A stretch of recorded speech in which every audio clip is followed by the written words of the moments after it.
যোৰহাটৰ ক্ৰিকেট অনুৰাগীৰ বাবে ভাল খবৰ। যোৰহাটত সংযোজন হ'ল নেক্সা এক্স নামৰ এটা ইনডোৰ ক্ৰিকেট পিচ। যোৰহাটৰ দুজন উদ্যমী যুৱকৰ প্ৰচেষ্টাত আজি যোৰহাট নগৰৰ মাজমজিয়াত আৰম্ভ হ'ল নেক্সা এক্স নামৰ অত্যাধুনিক ক্ৰিকেটৰ প্ৰশিক্ষণ ল'ব পৰা এক ইনডোৰ ক্ৰিকেট পিচ। এই ইনডোৰ ক্ৰিকেট পিচৰ উদ্বোধনী অনুষ্ঠানত উপস্থিত থাকে বিৰোধী দলপতি দেৱব্ৰত শইকীয়া। তেওঁ নেক্সা এক্স নামৰ এই ক্ৰিকেট পিচৰ শুভাৰম্ভণি কৰে। সাংবাদিকেৰে হোৱা কথা বাৰ্তাত তেওঁ কয় যে আমাৰ উঠি অহা প্ৰজন্মই এই ধৰণৰ ক্ৰীড়া সংযোজনৰ ফলত তেওঁলোকে বেয়া কামৰ পৰা আঁতৰি থাকি ক্ৰীড়াৰ লগত জড়িত হৈ পৰিব বুলি জানিবলৈ দিয়ে।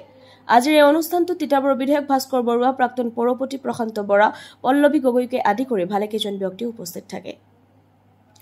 যোৰহাটৰ পৰা দুৰ্বজদীপ হাছানৰ ৰিপৰ্ট, AIN লাইভ। যোৰহাটত এটা নতুন সংযোজন হৈছে ক্ৰীড়ানুৰাগীসকলৰ বাবে নেক্সা এক্স নামৰ এটা ইনডোৰ ক্ৰিকেট পিচৰ ব্যৱস্থা। দুজনমান যোৰহাটৰ উদীয়মান যুৱকে ইয়াত আয়োজন কৰিছে।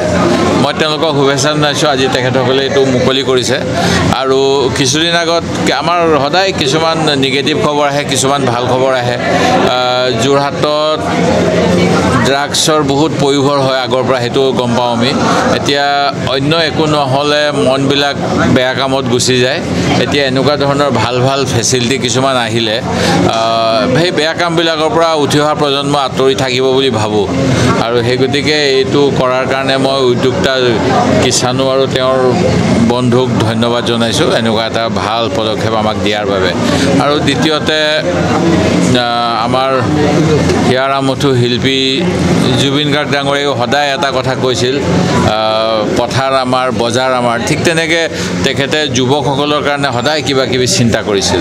সেই গতিকে আমি নিজৰ যুৱক সমাজক কেনেকৈ আগুৱাই নিব পাৰোঁ, সেই কামটোত যদি সকলোৱে মনোযোগ দিওঁ, তেতিয়াহ'লে জুবিন গাৰ্গৰ সপোনৰ দিশতে আগবঢ়াও হ'ব।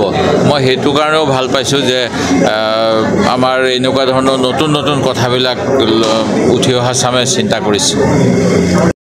যিকোনো খবৰৰ বিজ্ঞাপনৰ বাবে যোগাযোগ কৰক 7896121996।